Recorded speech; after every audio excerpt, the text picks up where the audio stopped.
Vadodara gas લિમિટેડના એમડીએ પત્રકાર પરિષદ યોજી વીજીએલના એમડી વિનય શ્રીવાસ્તવે યોજી પત્રકાર પરિષદ વર્તમાન સમય યુદ્ધની સ્થિતિને ધ્યાને રાખી વડોદરા ગેસ લિમિટેડ દ્વારા આયોજન અંગે યોજાઈ પ્રેસ કોન્ફરન્સ। ગેસ લિમિટેડના વપરાશકર્તાઓ માટે ચિંતાનો કોઈ વિષય નથી। ઘરેલું ગેસ પુરવઠો સંપૂર્ણપણે નિયમિત રહેશે। ગ્રાહકોએ ચિંતા કરવાની જરૂર નથી। અત્યાર સુધીમાં 1500 ઘરોમાં પાઇપલાઇન પહોંચાડી દેવામાં આવી છે। દરરોજ 20 નવા કનેક્શન આપવાનું આયોજન હાથ ધરાયું છે। હાલ ઘરેલું ગેસ માટેની પેન્ડિંગ 5000 ઇન્ક્વાયરીઝ આવી છે। ગેસ કનેક્શન માટે માત્ર વહીવટી મંજૂરી નહીં મળવાને કારણે કામગીરી અટકેલી છે, જે ટૂંક સમયમાં પૂર્ણ થશે। ઇન્ડસ્ટ્રીઝ ઇન્ક્વાયરી માટે અત્યાર સુધી મોટી ઇન્ડસ્ટ્રીમાંથી 5 જેટલી ઇન્ક્વાયરી आवेल છે। इंडस्ट्री में सर्कुलर जो गवर्नमेंट की गाइडलाइन आई थी उसके हिसाब से हम लोगों ने 80% का उनको कन्वे किया हुआ है। एक्चुअली वो सर्कुलर इस तरीके से है कि आप 80% पे रिस्ट्रिक्ट कीजिए अपने कंजम्पशन के हिसाब से। 80% के ऊपर जो भी आएगा तो उसमें गैस की कॉस्ट नेचुरली बढ़ेगी फिर। सो इंडस्ट्रीज़ को सबको एडवाइस किया गया है कि आप कंस्ट्रेंट कीजिए, थोड़ा सा जो आपको लिमिट दी गई है उसी लिमिट के हिसाब से प्रोटेक्शन कीजिए।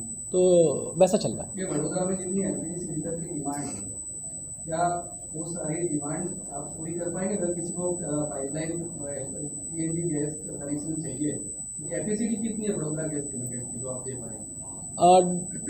मैं इसको इस तरीके से कहूँ कि कैपेसिटी तो हमारी पूरी है, कैपेसिटी तो हमारी पूरी है, लेकिन कैपेसिटी को करने के लिए, फुलफिल करने के लिए जो रिसोर्सेज चाहिए, टाइमलाइन चाहिए।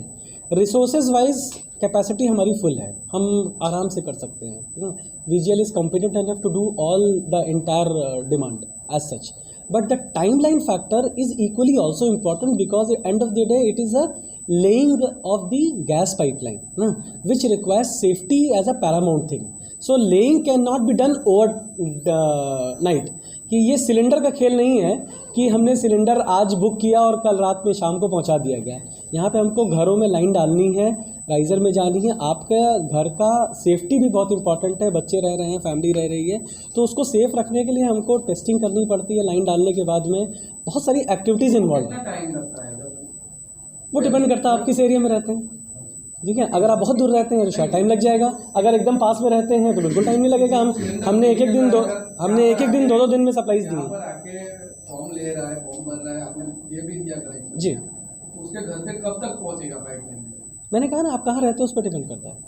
अगर आप ऐसी सोसाइटी में रहते हैं जहाँ पे गैस पाइपलाइन ऑलरेडी है, एग्जिस्ट करती है, राइजर जा रहा है, आपका एक फ्लैट ही कनेक्टेड होना है, we have connected it in less than 6 hours also. Sir district में अपने डिस्ट्रिक्ट में अगर नहीं है अगर वो एरिया में पाइपलाइन नहीं है, वहाँ कितने टाइम में? वही डिपेंड करता है। मान लेते हैं अगर आप बात करेंगे कि वागोडिया में पारुल यूनिवर्सिटी के आगे की हम बात कर रहे हैं, वहाँ पे हमारी पाइपलाइन नहीं है। अब वो 5 किलोमीटर डालने के लिए हमारे बेस्ट एफर्ट्स के बाद भी हो सकता है कि 15 दिन लग जाए, 20 दिन लग जाए, 25 दिन लग जाए, लेकिन एक बार लाइन पहुँच गई उसके बाद में राइजिंग का काम, प्लम्बिंग का काम करने में हमको 8-10 दिन से ऊपर नहीं लगता है। हम लोग इसी तरीके से कनेक्ट करते हैं। लेकिन जो शहर का एरिया है, उस शहर के एरिया में हमारे मैक्सिमम कोशिश रहती है कि 2 से 3 दिन के अंदर में हम लोग कनेक्टिविटी प्रोवाइड करते हैं। बड़ौदा डिस्ट्रिक्ट में किस तहसील में अपना नेटवर्क है और